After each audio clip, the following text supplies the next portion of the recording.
عيد مبارك عيد مبارك عيد ጤና ይስጥልን ተመልካቾቻችን እንዴት ናችሁ? እንኳን ለ1446ኛው የኢድ አልፈጥር በዓል በሰላም አደረሳችሁ። በዛሬው ዕለት አንድ እንግዳ ይዘንላችሁ መተናል። በአምባሳደርነት በተለያዩ ሀገሮች የዲፕሎማሲ ስራዎችን በመስራት በተለያዩ ሀገራት ሀገራችንን ሲያገለግሉ ቆይተዋል። እንዲሁም ደግሞ በእስልምና ሃይማኖት በርካታ መጽሐፍትን የጻፉ በርካታ መጽሐፍትን እንዲሁ ደግሞ የተረጎሙ ናቸው። የዛሬው እንግዳችን አምባሳደር ኡስታዝ ሀሰን ታጁ ይባላሉ። እንኳን ደህና መጡ። እንኳን ደህና ቆያችሁ። እንኳን አደረሰዎት በድጋሚ። እኔም እንኳን አደረሰ አብረው እንኳን አደረሰ። እሺ እንግዲህ ዛሬ በሰፊው የተገናኘ ነው በተለይ ደግሞ ከእርሶ የህይወት ታሪክ ጋር የስራ ታሪኮትን እንዲሁ ለማውራት ነውና ምናልባት ከተፈቀደልኝ አንተ ማለት እችል ይሆን? ችግር የለም። እሺ ያው ለመጫወት ለቅርበቱ የተሻለ ነው ብዬ ስላሰብኩኝ ነው። በእርግጥ ከሰሯቸው ስራዎች አንፃር እርሶ አንቱ መባል የሚገባው ሰው ነዎት።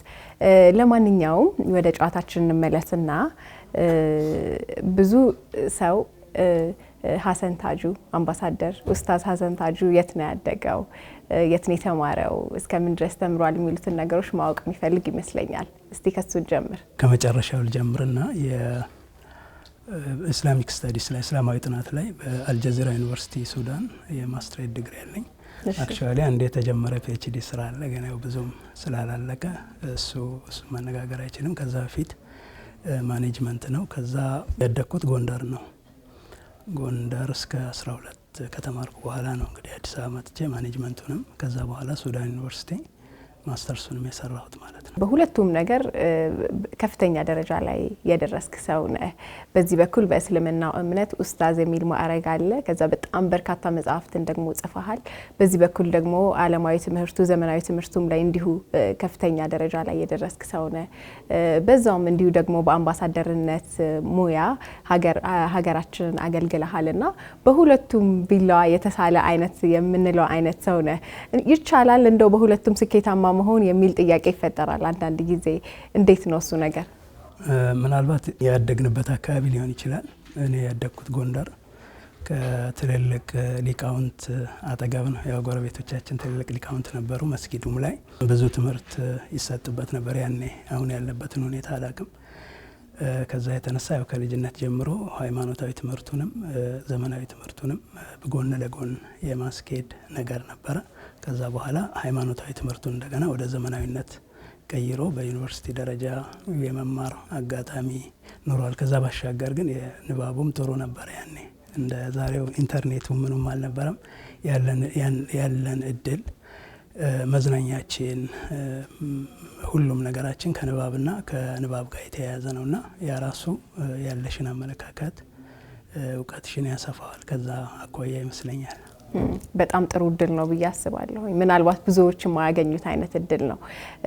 ከዛ እንግዲህ በዚህ በተለይ በቅርብ ጊዜያት ደግሞ ለሴኔጋልና ለኩዌት ሀገራት የኢትዮጵያ አምባሳደር በመሆን ተልከው ብዙ ጊዜያትን እዛ አሳልፈዋልና እንዴት ነበር እሱ ጊዜ?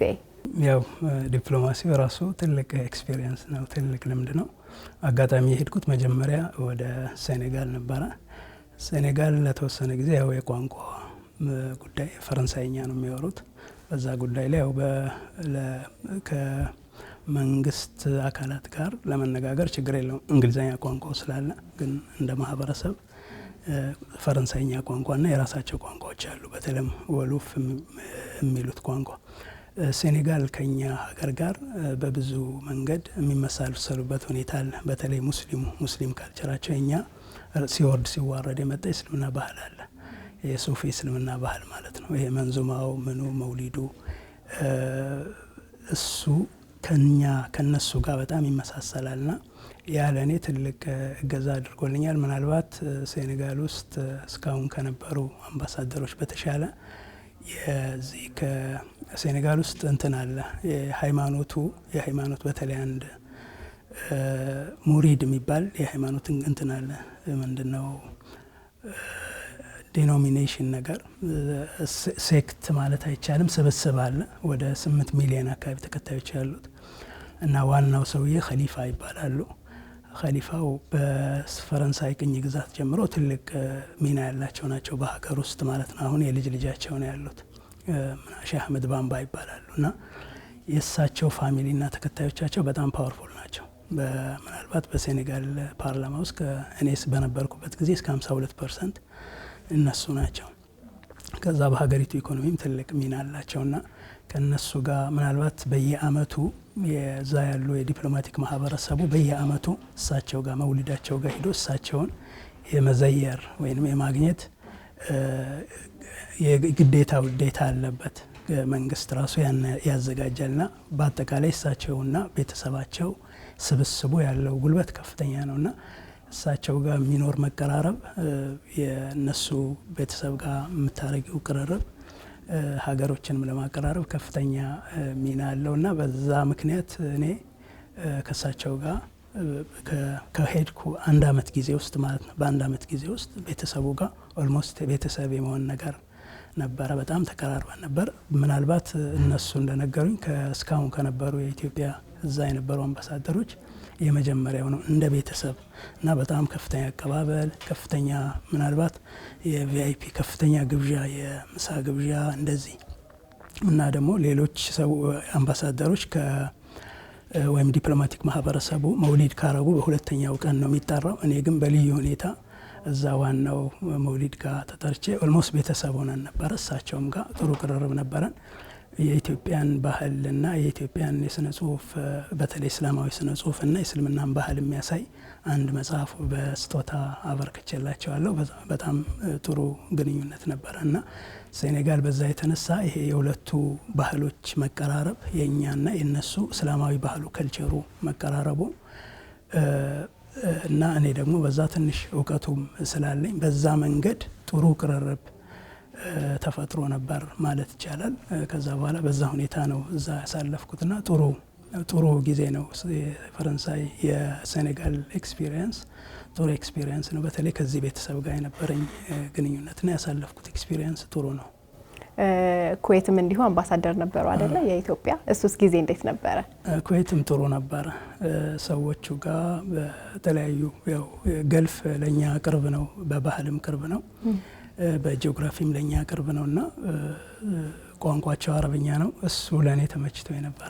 አረብኛ ኦሬዲ ማውቀው ነው ያደኩበት ቋንቋ ነውና ከነሱ ጋር አክቹአሊ በእንግሊዘኛም በምንም መገናኘት ይቻላል። ግን አረበኛ ስታወሪ የተለየ ስሜት ይሰማቸዋል።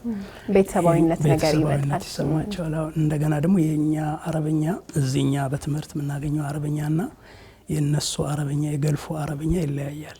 የነሱ አረበኛ ሞር የአካባቢ ዘዬ ይበዛዋል። ልክ አማርኛ ጎንደር፣ ጎጃም፣ ወሎ እንደሚባለው ወይም ኦሮምኛ ሀረር፣ ባሌ፣ አርሲ እንደሚባለው የነሱ ደግሞ የአካባቢ ዘዬ ይበዛዋል። በጣም ብዙ ቃላቶቻቸው ከዛ የተነሳ አሁን አንድ ኩዌታዊና አንድ ሊባኖሳዊ መግባባት የማይችሉበት በተለይ አልጄሪያዎች ሁሉም አረቦች ናቸው፣ ግን ዘዬ በጣም ከመብዛቱ የተነሳ በቋንቋ መግባባት አይችሉም። ሁሉንም ሊያስተሳሰር የሚችል አንድ ቋንቋ አለ፣ ፉስሃ የሚሉት ንጹህ አረበኛ ለሁሉም ኮመን ይሄ የስነ ጽሁፉ ቋንቋ ማለት ነው። የቁርአኑና የሌሎች የአረብ ስነ ጽሁፎች ቋንቋ የሆነ ፉስሃ። አጋጣሚ ሆነው እኛ አፍሪካውያን የምንናገረው እሱን ነው።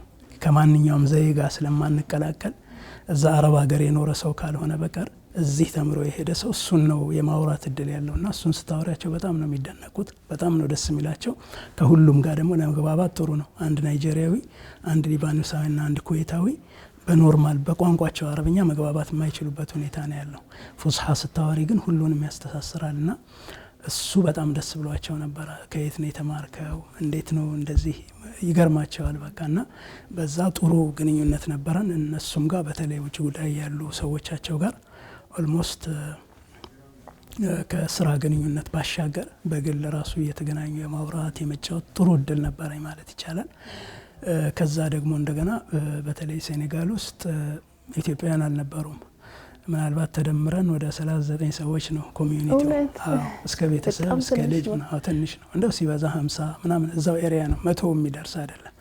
እና ኢትዮጵያዊ ማግኘት ከባድ ነው እዛ አካባቢ። በነገራችን ላይ ሴኔጋል እያለው ከሴኔጋል ጋር 6 ሀገሮች ነው ከቨር ሳረግ የነበረውና ሞሪታኒያ፣ ጊኒ ኮናክሪ፣ ጊኒ ሪፐብሊክ፣ ጊኒ ቢሳው እና ሌሎችም ሀገሮች ነበሩ። ሁሉም ጋር እዛ አካባቢ ምዕራብ አፍሪካ ኢትዮጵያውያን በጣም አናሳ ናቸው ቁጥራቸው። እና ኬቨርድ አሁን አንድ ኢትዮጵያዊ ብቻ ነው የነበረውና ለትምህርት የሄዱ ለሃይማኖታዊ ትምህርት 15 ልጆች ናቸው። ሰው አይገኝም እዛ አካባቢ። ወደዚህ ስንመጣ ደግሞ ገልፍ አካባቢ ያው ለስራ ለምን የሚሄደው በጣም ብዙ ኢትዮጵያውያን ናቸው። እሱ ከኢትዮጵያውያን ጋር ጥሩ ቅርርብ ነበረኝ። ምናልባት እዛ አካባቢ የኦርቶዶክስ ቸርች አለ፣ የፕሮቴስታንት ቸርች አለ እንትን ውስጥ በኩዌት ውስጥ እነሱ ጋር ከነበረኝ ቅርርብ አንጻር በየመድረኮቻቸው ይሄ ጸሎት ፕሮግራሞቻቸው ላይ እየጋበዙኝ ብዙ ንግግሮች የማድረግና መጨረሻ ደግሞ ስመጣ ሰርቲፊኬት ቴንኪዩ የምትል ሰርቲፊኬት ሰጥተውኛል። ሌሎች የነጋዴ ማህበር አለ እነሱ ጋር ብዙ የነበረ ችግር ነበረባቸው። በተለይ ከኢትዮጵያ ሰራተኛ የመውሰድ ነገር የራሱ ችግር ነበር። እሱን በመፍታት በጣም ደስ ብሏቸዋልና በተለይ ከተራው የዚህ ለአገልግሎት የሚሄዱ በቤት ውስጥ ለማገልገል የሚሄዱ የኢትዮጵያውያን በጣም ይበዛሉ ገልፍ አካባቢና እነሱን የመርዳት አጋጣሚ አግኝቻለሁና ብዙ መትረጃቸው ብዙ ችግሮችን መፍታት ኦልሞስት የየዕለት ስራችን ነበረ። አንዱ እንደዚህ ይሆናል። ሌሎቹ ከእውቀትም ከምንም አንጻር እነሱን የመርዳት ትልቅ እድል ነበረኝና የኩዌት በሁለቱም ገጽታዎቹ በኢትዮጵያውያንን በማግኘትና እነሱን በመርዳት ከእነሱ ጋር በመቀራረብ፣ ሁለተኛ ደግሞ ከመንግስት አካላት ጋር በተለይ ከውጭ ጉዳይ ዲፕሎማሲ የሚመለከተው ውጭ ጉዳይ ነው። ከውጭ ጉዳይ ሰዎች ጋር የጓደኝነት አይነት ቅርርብ መመስረትና ጥሩ ጊዜ ማሳለፍ ችለናል። ከዛ የሃይማኖት ኮሚዩኒቲውም አለ። ሙስሊሞች ናቸው እነሱ እኛም እና የእኛን የሃይማኖትና የሀገር ባህል በማስረዳት ከሃይማኖት ኮሚዩኒቲዎቻቸው ጋር አባላት ጋር ጥሩ ቅርርብ ነበረን። ትልልቅ ሰዎቻቸው ጋር ከነሱ ማለት ነው። ይሄ አጋጣሚው ሃይማኖቱ ያገናኛልና በእነሱም ጋር ብዙ ስለ ኢትዮጵያ ለማስተዋወቅ ጥሩ እድል ይገጥማል ማለት ነውና የኩዌቱም ሁኔታ ጥሩ ነበር። ኩዌት ያለው አጋጣሚ አንድ ኢንተርናሽናል ውድድር ነበረ። የስነ ጽሁፍ ውድድር ነው። እዚህ ኳታር ነው እንትና ኳታሮች ነው ያዘጋጁት። በቀድሞ የሆኑ አሚር ሳይሆን በአባታቸው አሚር ስም ነው የሚዘጋጀው። የስነ ጽሁፍ ውድድር የትራንስሌሽንና ኢንተርናሽናል ሪሌሽን ላይ ያተኮረ ነው።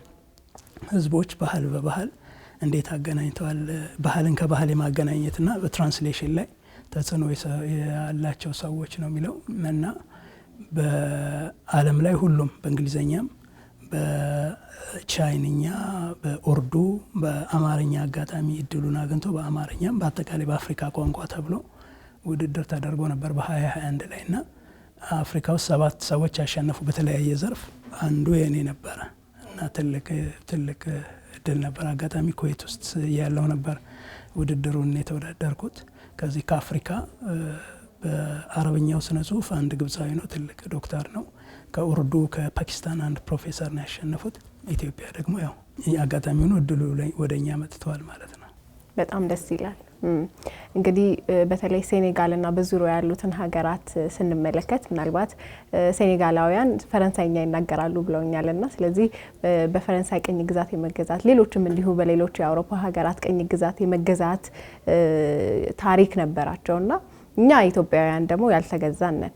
አንድ ከዚህ አንጻር ከነጻነቱ አንጻር፣ አንድ ደግሞ እንዲሁ ኢትዮጵያን ሲያስቡ የሄዱባቸው ሀገራት እነ ሴኔጋልም ሆኑ ኩዌት ኢትዮጵያውያንን እንዴት ነው የሚያስቧቸው? እንዴት ነው የሚያዩት ኢትዮጵያን ሀገራችንን? አጠቃላይ ይሄ አፍሪካውያን ለኛ የተለየ እንትን ነው ያላቸው፣ የተለየ ክብር ነው ያላቸው። ያን የምታያቸው በባንዲራቸው እዛ ምዕራብ አፍሪካ ሰንደቅ ዓላማቸው ከኛ ሰንደቅ ዓላማ ጋር የተገናኘ ነው። ምንጩም የኛ ነው።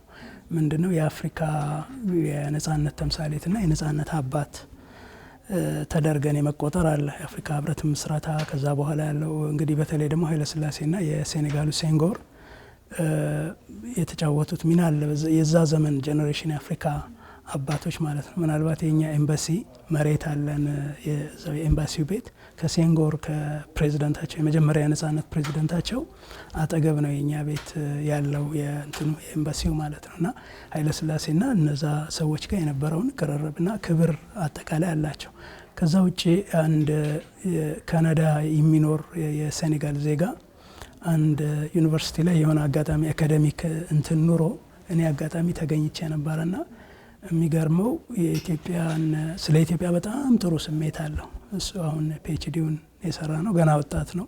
ካናዳም ሴኔጋልም ነው ዜግነቱ፣ ሴኔጋላዊ ግን ካናዳ የኖረ ነውና ትልቅ ስኮላር ነው። ፖለቲካል ሳይንስ ላይ ነው እንትን ፒኤችዲውን እየሰራ ነበር። አሁን ጨርሶ ሊሆን ይችላል። በጣም ተናጋሪ ነው።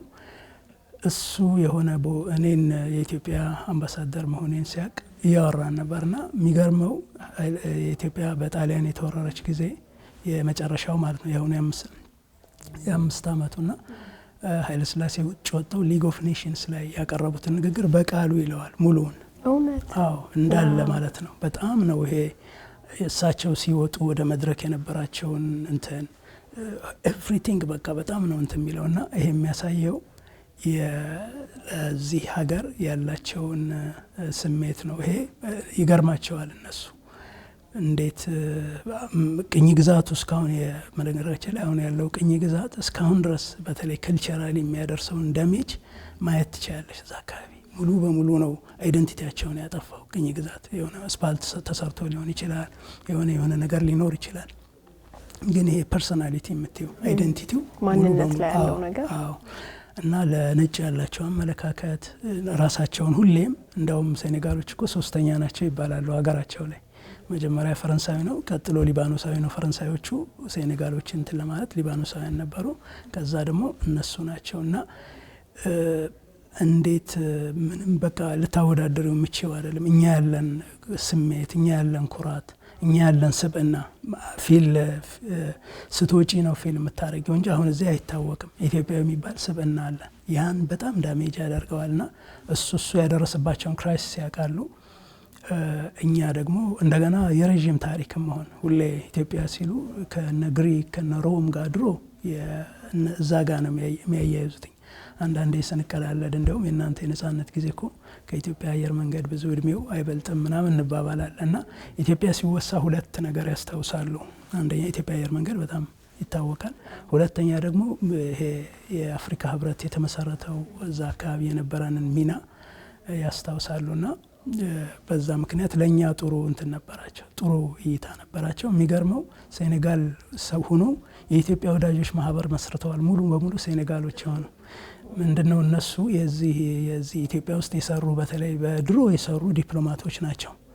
ዲፕሎማቶቹ እነሱ በየጊዜው ከኢትዮጵያ በሄዱ ቁጥር የዛ ማህበር አባል የሆኑ የኢትዮጵያ ወዳጆች ላና ስለ ኢትዮጵያ በጣምና አርማቸው ራሱ እንትን ነው። ድሮ ያረጓት አርማ ናት። በደርግ ጊዜ ኢትዮጵያ ትቅደም የምትል አርማ አላቸው።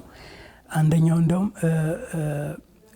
ዘራችን ዝርያችን ከኢትዮጵያ የመጣ ነው የሚሉ አሉ። እዛ ሴኔጋላውያን ሆነው እኛ እኮ ኦሪጂናችን ድሮ ኢትዮጵያን ከመውደዳቸው የተነሳ ነው ይላሉ። ወይስ የምር እንደዛ ሆኖ ነው? እኔ አላውቅም። እዛ አካባቢ ድሮ ኢትዮጵያውያን ነን እኮ ይላሉ። በቃ እኛ ዘራችን ኢትዮጵያን። በተለይ ትንሽ የሴኔጋል የተለያየ የሰውነት ቅርጽና እንደ ውበት የሚባለው ነገር አላቸው። በጣም ውቦቹ ኢትዮጵያውያን ስለሆነ ነው ይላሉ። የኢትዮጵያ እንትን ነን ይላሉ። የኢትዮጵያ ኦሪጂን አለን፣ ድሮ አያቶቻችን ከኢትዮጵያ ነው የመጡት የሚል እንትን አላቸው። እንዲህ አይነት የሚገርሙ እንትኖች ያሉና እኛ ከውጭ ሆነን ራሳችንን ስናየው የሚገርም ነው። እውነትም ደግሞ ይገባናል። ከታሪካችን አንጻር፣ ከተጫወትነው ሚና አንጻር፣ ከነጻነት ጠብቀን ከመቆየታችን አንጻር፣ ከጥልቅ ባህል ያለን ህዝቦች ከመሆናችን አንጻር ይሄ ነገር የሚገባን ነው ብዬ ነው የማስበው። አዎ እኔም እንደዛ ነው ማስበው። እውነት ለመናገር ብዙ ታሪክ ያላት ሀገር ነች ኢትዮጵያ። እንደው በእነዚህ ሀገራት እንደው ሀገሬ በኖረ ይሄ ነገር ብለህ ያሰብክበት ጊዜ ምናልባት ያያሃቸው ነገሮች ሊሆኑ ይችላሉ። ይሄን ነገር ሀገሬ ላይ ባየሁት ብለህ ያሰብካቸው ነገሮች ይኖሩ ይሆን? አሁን ሴኔጋል ላይ ጥሩ ተሞክሮ ያላቸው ምንድነው እኛ ሀገር ያለው በተለያዩ የማህበረሰብ ክፍሎች ያለው እንትን የለም። እዛ ተሰው በሰዎች በተለያዩ ብሔሮች ነው የሚባለው። ስሙ ብዙም እንትን ባይልም በመካከል ያለው እንትን ስሙዝ ነው፣ ሪሌሽናቸው ስሙዝ ነው። ሁለተኛ ክርስቲያን ሙስሊም ሪሌሽናቸው በተለይ ይሄ ሙሪድ የሚሉት የሃይማኖት መሪ ባምባ እሳቸው ከካቶሊኮች ጋር የነበራቸው ግንኙነት በጣም ጥሩ ነው እና ድሮ አባቶች የሰሩት እንትን አለ፣ አብሮ በጣም የመኖር ባህል አለ። እኛም ጋር በጣም ያለ ነው። ግን እዛ ደግሞ የሚገርም ነገር ነው። አክቹአሊ ካቶሊኮቹ አናሳ ናቸው። የተወሰነ ፕሮቴስታንት አለ፣ የባህላዊ እምነት አላቸው። አብዛኛው ሙስሊም ነው። ግን አብሮ የመኖራቸው ነገር የመከባበራቸው ኢቭን በሊትሬቸር ደረጃ አንዱ የአንዱን እምነት የሚገልጽበት መንገድ ቆንጆ ነው። ሌላ በሴኔጋል ላይ ትልቁ ምንድነው በሀገራቸው ታሪክ መፈንቅለ መንግስት አያውቁም። ከነጻነት በኋላ ይሄ እንትኑና ፖለቲክሱንና ይሄ ሚሊተሪውን በጊዜ ነው የለዩትኝ። በተለይ የመጀመሪያው ፕሬዝዳንታቸውና አንድ ጀነራል ነበረ፣ እሱ ጥሩ ሚና ተጫውተዋል ይባላል። ይሄን ሙሉ በሙሉ በመለየትና ፖለቲካው በራሱ መንገድ ነው የሚሄደው፣ ይሄ ደግሞ በራሱ መንገድ ነው የሚሄደውና አይታወቅም። ሌላ ዲሞክራሲ ያላቸው የሴኔጋል ልዩ የሚያደርገው ምንድነው? ለብዙ አገሮች የዲሞክራሲ ተምሳሌት ነው ማለት ይቻላል። ሰው በምርጫ ነው የሚመጣው። ምርጫው ትክክል ነው አይደለም እንዳለ ሆኖ ግን ምርጫ የሚባል ባህል ከ1960ዎቹ ጀምሮ ነበራቸው። ከዛ የተነሳ የምርጫ ባህላቸው እየዳበረ አሁን ጥሩ ለሙስሊሙ ዓለም ተምሳሌት ናቸው። ሙስሊሙ ዓለም ላይ እንደነሱ አይነት የምርጫ ባህል ያለው ሀገር ማግኘት ይቸግራል። ሌላ ለአፍሪካውያንም ተምሳሌት ናቸው። ጥሩ የምርጫ የውድድር ባህል አላቸው። የመሰማማት የመደማመጥ ባህል አላቸው። አንዳንዴ ያው ገጭጓ ይኖራል፣ ግን በአብዛኛው ግን ባህላቸው እንደዚህ ነውና እንትናቸውን የሰሩበት መንገድ ፖለቲካውን የሰሩበት መንገድ ብዙ የሚዋዥቅ አይደለም፣ እንዲሁ ቀጥ ብሎ የሚሄድ ነገር ነውና እሱ ባህላቸው በጣም ደስ ይላል። ያው የእኛም እንደዛ አይነት ልምምዶች ላይ ነን፣ ግን እነሱ በጣም አዳብረውታል ማለት ይቻላልና ከነሱ ምንማረው እንዲህ አይነት ነገሮች ይኖራሉ። ኩዌት ያው በስርዓቱ ያው በንጉሳዊ ነው፣ ግን የራሳቸው የምርጫ ባህል ምንም አላቸው፣ ግን ማህበረሰቡ የተረጋጋ ነው። ሚገርም ኩዌት ውስጥ ዲዋንያ የሚባል ባህል አላቸው። ዲዋንያ ማለት ማንም ሰው የሚሳተፍበት ትንንሽ ፓርላማዎች ማለት ነው። ኩዌት ውስጥ ትንሽ ሀገር ናት ኩዌት ማለት፣ ብዙ ሰፊ ሀገር አይደለችም። ገልፍ ሀገሮች እንደዛ ናቸው። ዱባይ፣ ኤምሬት ምንም ብታያቸው ትንሽ ሀገሮች ናቸው። ለእኛ ምናልባት የሆኑ ከተሞች ድምር ሊሆኑ ይችላሉና እዛ ላይ በዛች ትንሽ ከተማ እስከ 2500 ዲዋንያ የሚባል ነገር አላቸው። ዲዋንያ ማለት ማህበረሰቡ ሁሉንም ነገር የሚያወራበት ነው እና ይሰባሰባሉ በሳምንት አንድ ቀን። ብዙ ጊዜ ምሽት ላይ ነው፣ ከ12 ሰዓት በኋላ ወይ ከ1 ሰዓት በኋላ ቁጭ ይላሉ።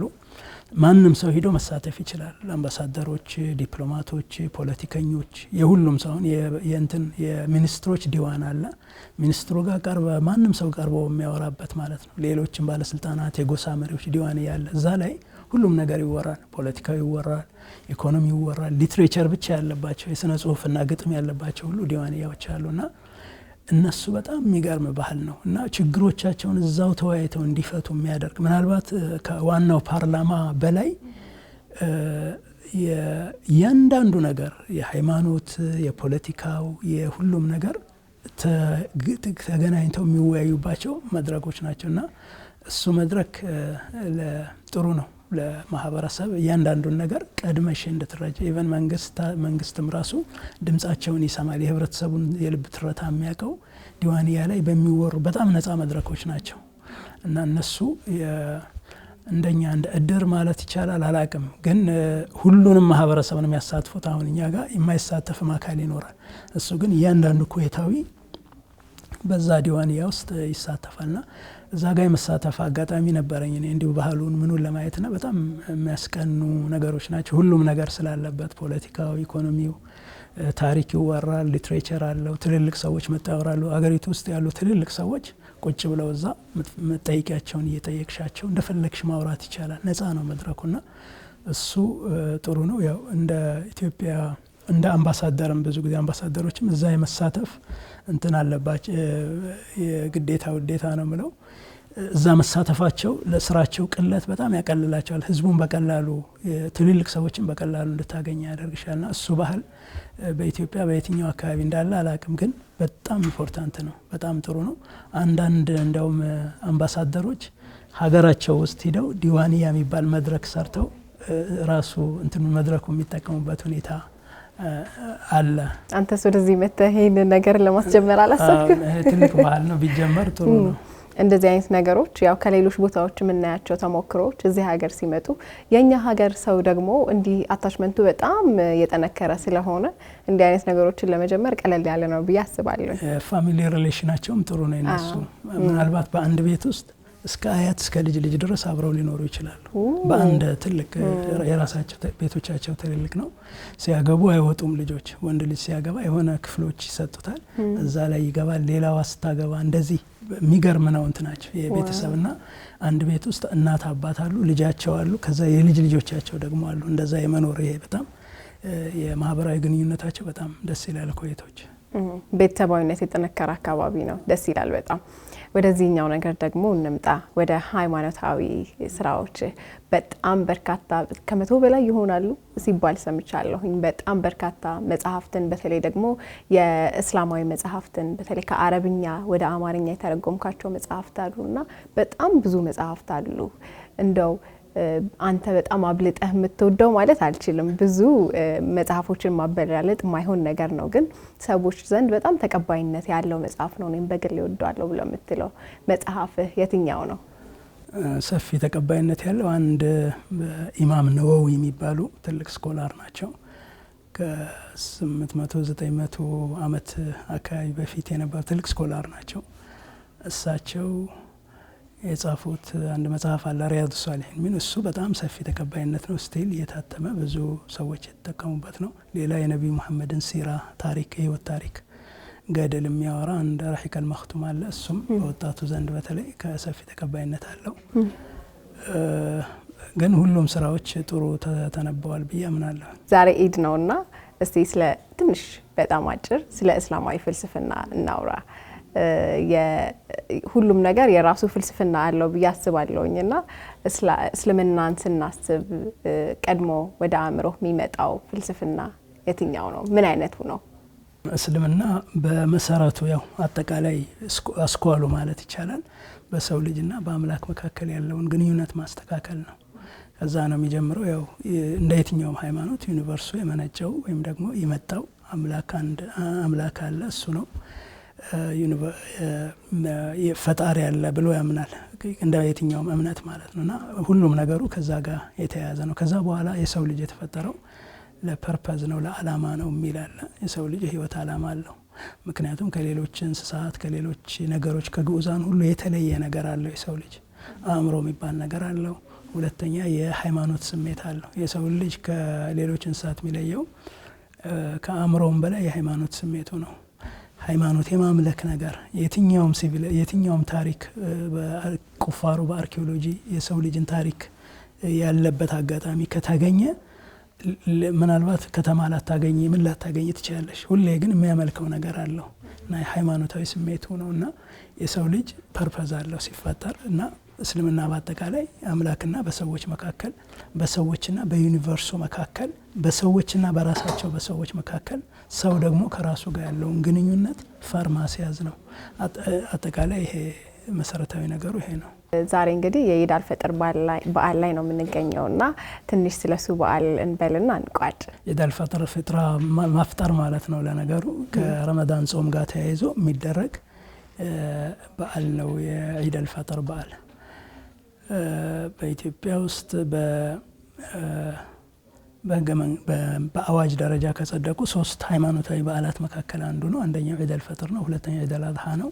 ሶስተኛው የነቢዩ መሐመድ መውሊድ ነው። ኢድ አልፈጥር ከረመዳን ጾም ጋር የተያያዘ በዓል ነው። ኢድ አልአድሃ ከሐጅ ጋር ተያይዞ የሚደረግ በዓል ነው። ኢድ አልፈጥር ልዩ የሚያደርገው የአንድ ወር ሰዎች በጾም በጸሎት ረዥም ጊዜ ያሳልፈው ነው በዓሉ ጋር የሚደርሱት። በዚህ ወር ውስጥ እንግዲህ ከፍተኛ የስነ ምግባር ግንባታ፣ ራስን የመግዛት ትዕግስትን፣ ሌሎች ነገሮችን የመማር ሂደቶች ያልፋሉ። ያው በጾም ምክንያት አንድ ሰው ሲጾም ትልቁ ነገር ትዕግስት ይማራል፣ አለመመገብ፣ ራሱን መግዛት ይማራል። ለዛ ነው ነቢዩ መሐመድ ሰለላሁ ዐለይሂ ወሰለም ሸህሩ ሶብሪ ነው የሚሉት፣ የትዕግስት ወር ነው የሚሉትና ረዥም ጊዜ ትዕግስት በኋላ ጾም ሲፈታ የሚያገኘው ስሜትና ደስታ አለ። ከዛ ውጪ በጾም ውስጥ ሰዎች እጃቸው የሚፈታበት ዘመን ጊዜ ነው። አብዛኛው ዘካ የሚባለው ነገር የሚሰጥበት፣ ሌሎች ምጽዋቶች ሰዎች ተሰባስበው የሚያፈጥሩበት የሚያስፈጥሩበት ሁኔታ ነው ያለው እና ያ